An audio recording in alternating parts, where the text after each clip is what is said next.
Bagaimana masa depan buku traveling dan habitnya orang-orang yang bisa tentang traveling? Ya, jadi kan begitu buku ini kan serial ini ya, buku-buku traveling ini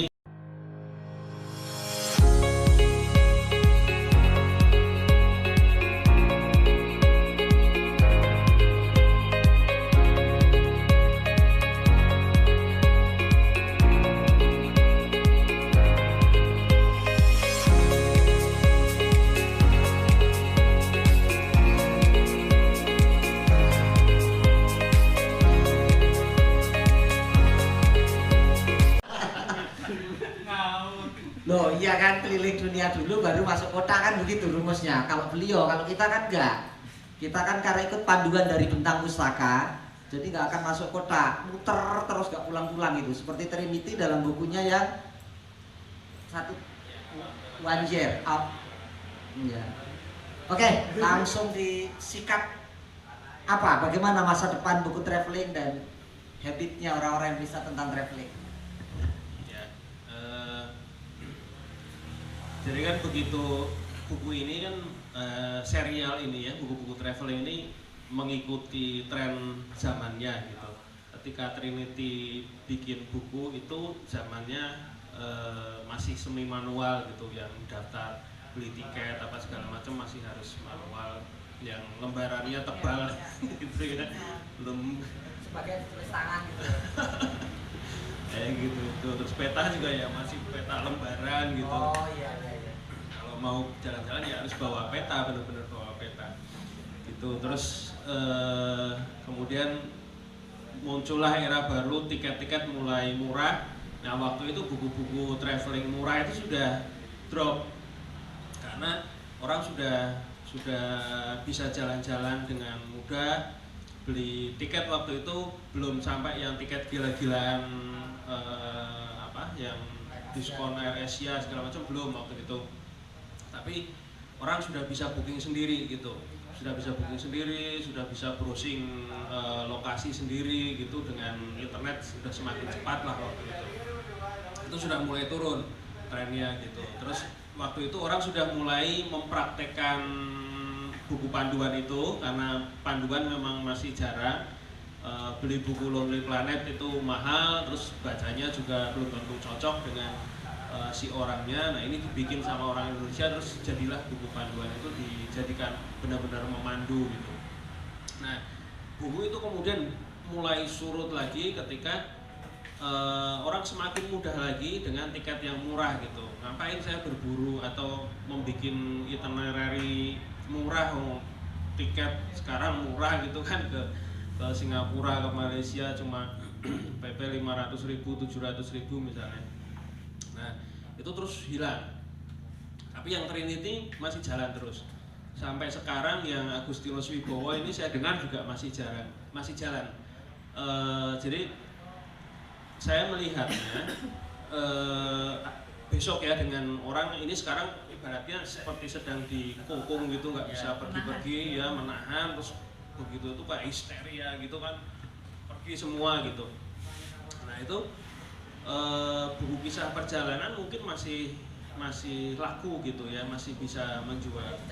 Iya, nanti tinggal mungkin memainkan di temanya. Saya kira tema-tema yang saya belum sampai sekarang masih belum ketemu.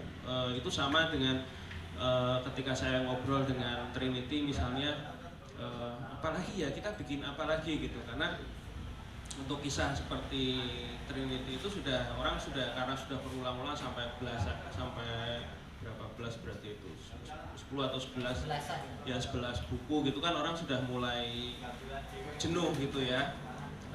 Walaupun pembacanya bergerak, jadi pembaca yang biasanya baru muncul, pembaca baru. Ada juga yang waktu itu lucu, pembacanya itu masih anak SD. Nah waktu itu kan kami bilang Trinity kan, Mbak, pembacamu ini bisa, ini loh kita nggak bisa kontrol gitu. Pembacamu ini bisa kamu membayangkan pembacamu sudah orang dewasa, sudah terbiasa dengan keterbukaan dan sebagainya gitu. Tapi kita nggak bisa kontrol loh, di toko itu siapa yang ngambil. Dan ternyata benar kejadian. ada anak SD yang membaca buku Trinity. Jadi dia dari SD sama ibunya dibolehkan membaca, katanya ceritanya lucu-lucu gitu. Itu akhirnya dia menjadi pembaca tetap Trinity sampai dia kuliah. Jadi pertama ketemu masih SD. Waktu itu kami bikin edit tadi ya, jadi waktu itu kami bikin kuis gitu. Terus ternyata pemenangnya anak Jogja, masih SD. Hadiahnya itu makan malam bersama Trinity. Gitu. Jadi dia dinner sama anak SD. Terus waktu acara di Jogja lagi anaknya udah gede, udah apa 2 kali ketemu itu SMA, terus habis itu ketemu lagi dia udah kuliah, udah gede, dia membaca itu. Nah di situ Trinity terus oh iya ya ternyata bisa juga ya anak SD baca buku saya. Nah itu ada kayak apa, ada bukan kesadaran ya, tapi pengetahuan bahwa oh iya ya ternyata saya juga jadinya harus lebih hati-hati juga gitu dalam menulis gitu. Yang tadinya dia sangat apa cenderung vulgar gitu. Kalau saya nyebutnya blak-blakan gitu, tapi orang kadang-kadang menganggap itu terlalu vulgar untuk diceritakan dengan sangat detail gitu. Nah besok itu butuh cerita gitu. Misalnya waktu saya pernah membaca draftnya Agustinus Wibowo waktu itu sebelum terbit di Gramedia. Waktu itu juga terpikirnya Afghanistan waktu itu belum populer gitu ya, belum jadi isu. Kan dia juga nulisnya kan sebetulnya sudah lama gitu, zaman dia masih bekerja ya, masih bekerja di wartawan di sana gitu, wartawan radio kalau nggak salah. Nah, waktu itu ketika masih baca draft itu saya masih mikir ini cerita tentang Afghanistan, foto-fotonya bagus-bagus, ceritanya juga ya mirip Trinity tapi lebih serius gitu ya, kayak berceritanya lebih lebih jurnalistik juga gitu ya, lebih dalam lah. Kalau Trinity ini populer gitu. Kelebihannya Trinity adalah yang saya bilang ke dia setengah memuji gitu bahwa dia setengah menjilat itu saya bilang kamu bisa bikin tulisan dengan satu tema dengan membandingkan dari A, B, C, D gitu. Karena dia sudah jalan ke banyak tempat. Jadi misalnya cerita tentang apa kejahatan misalnya ya di tempat wisata gitu. Dia bisa cerita saya kejahatan kalau di Prancis begini, kalau di Kuba begini, kalau di Spanyol gini gitu. Dia bisa cerita gitu dengan satu tema gitu. Dibandingkan saya bilang misalnya kalau orang itu belum banyak referensi travelingnya, dia hanya bisa cerita dari satu negara gitu. Saya datang ke negara A, saya mengalami kejadian misalnya tidak enak gitu, copetan atau perampokan atau apa gitu, kadang-kadang kan ada percobaan perkosaan juga ya, pelecehan itu. Nah itu kejadian hanya di satu lokasi. Nah dia itu bisa membandingkan keunggulan dia itu, dia bisa membandingkan di negara ini kejahatannya begini, kejahatan di sana begini kayak gitu tuh. Dia bisa cerita gitu. Terus paling ahli dia misalnya cerita tentang apa cowok-cowoknya gitu ya, cowok di Amerika Latin itu bodinya begini misalnya gitu. Nah dia di situ kekuatannya, terus populer banget gitu. Nah nanti tinggal sebetulnya penulis itu mencari celah yang saya belum tahu tren ke depan selera anak-anak ini atau pembaca buku traveling akan seperti apa. Tapi saya lihat untuk yang sifatnya panduan sepertinya sudah habislah masanya gitu ya. Semua sudah serba mudah. Nah tantangannya sekarang semua informasi itu gratis sekarang kan. Kalau dulu misalnya blog gitu, orang internet masih terbatas juga, baca blog tidak semua orang bisa akses. Biasanya yang akses orang-orang kantoran karena dia internet free gitu, akses dari kantor di jam kantor. Untuk yang umum belum banyak. Sekarang hampir semua rumah punya akses internet, semua orang punya handphone bisa akses internet. Informasi cerita-cerita bisa datang dari manapun, dari sosial media apa segala macam. Nah itu satu hal yang menantang buat penulis sih saya kira, untuk mencari celah apalagi ya kisah, kalau misalnya kisah itu kisah seperti apa gitu. Menurut saya nanti mungkin akan jadi lebih spesifik lagi. Kayak ini Afghanistan itu kan spesifik banget Afghanistan gitu, tapi dia muncul ketika momentum Afghanistan itu sudah mulai jadi bahan pembicaraan gitu ya, orang sudah aware lah dengan Afghanistan gitu. Tapi kalau dia muncul waktu itu ketika Afghanistan belum terlalu jadi perhatian, mungkin tidak akan terlalu berhasil saya kira. Gitu sih kalau menurut saya. Berarti masa depannya masih kabur apa tetap optimis nih? Karena aku lihat gini ya, mungkin loh ya. Misalnya Gramedia mungkin tokonya sepi, tapi hanya cara membelinya dan cara enggak. Jadi pasar itu bergerak turun apa tetap sebetulnya? Pasar buku semua. Kalau buku semua kecenderungannya turun. Cenderungannya turun. Buku secara umum ya. Jadi tapi kalau untuk tema-tema tertentu biasanya memang kadang-kadang naik, kadang-kadang turun gitu. Misalnya buku remaja misalnya, buku remaja itu turun gitu. Tapi nanti kayak kayak kurva gitu dia turun gitu, terus nanti tiba-tiba ada yang naik lagi. Karena ada yang berhasil menemukan satu celah gitu ya, satu tema dan membuat tren baru. Nah, kalau di dunia penerbitan menariknya lagi adalah sekarang penerbitan. Kalau dulu itu kan ada pusat-pusatnya, itu biasanya pusat di mana banyak aktivitas ini ya, literasi, terus akademik kayak gitu kan, di mana banyak mahasiswa misalnya di Jakarta, di Bandung, Jogja dan sebagainya. Sekarang itu enggak. Sekarang itu ada fenomena misalnya penerbit buku remaja muncul dia di daerah Jawa Timur. Saya lupa di daerah Lamongan.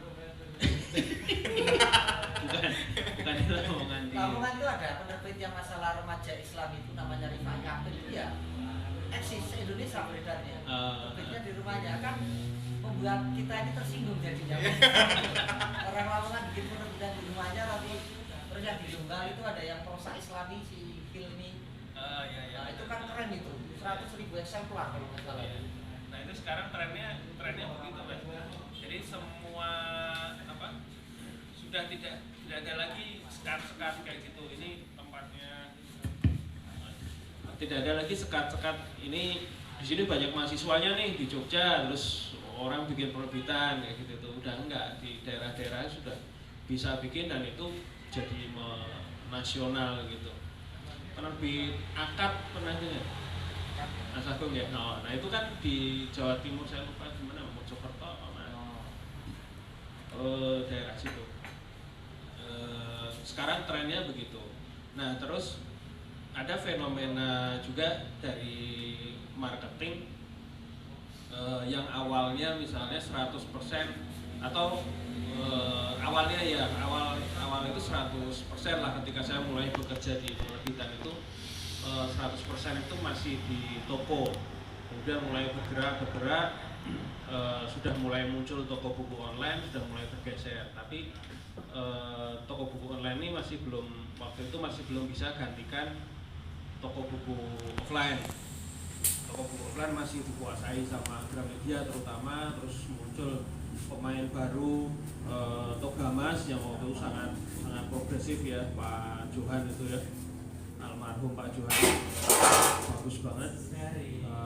Terus ketika COVID begini, toko tutup, pada PPKM, semua penjualan di toko kami waktu itu sempat berapa bulan itu drop luar biasa karena tokonya tutup, gak ada lapak gitu istilahnya. Dan itu jadi problemnya karena saya punya barang di toko tapi saya gak bisa jualan karena barangnya ada di toko semua. Itu di bulan itu bulan kita mulai COVID itu sekitar Maret April lah ya, sekitar Maret April itu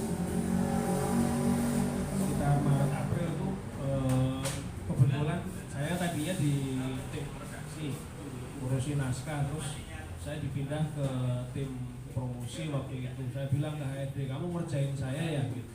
Kamu pindah, aku suruh jualan buku, tapi tokonya pada tutup, terus aku suruh jualan gimana? Itu tantangan betul. Situasinya berubah, sempat beberapa bulan itu harus adaptasi ke online gitu. Sekarang apa? Kapital besar di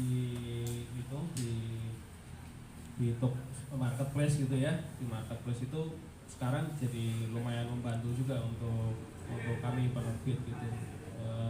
Ya paling kami harus menjaga gimana caranya ketika kami sebagai produsen sekaligus berjualan langsung ke ke konsumen gitu, kayak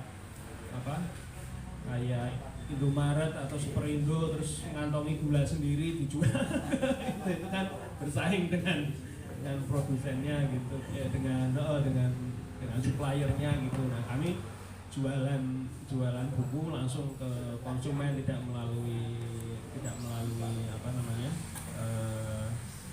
toko gitu.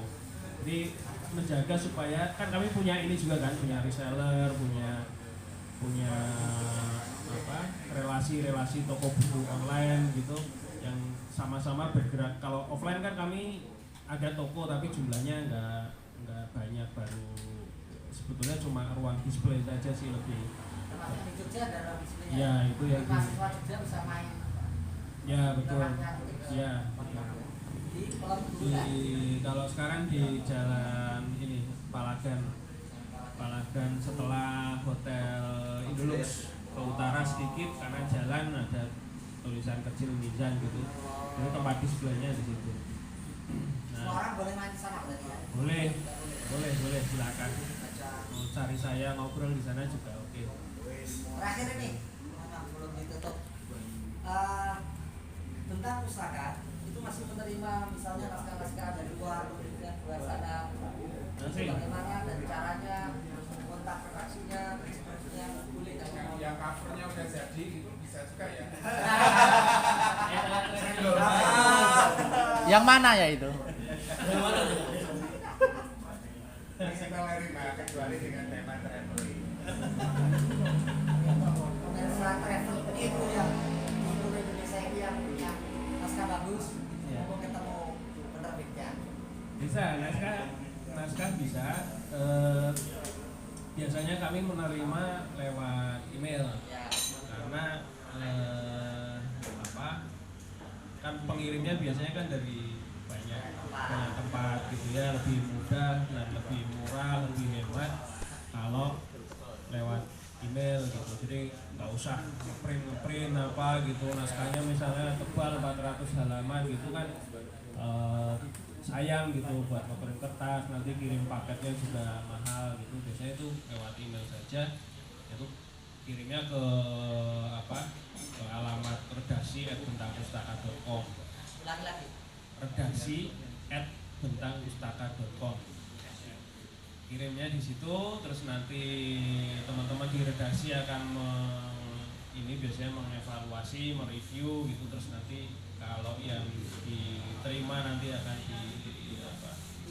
ditindaklanjuti, yang tidak diterima naskahnya nanti akan biasa dikasih jawaban, naskahnya belum bisa diterima. Oke, makasih Om Imam.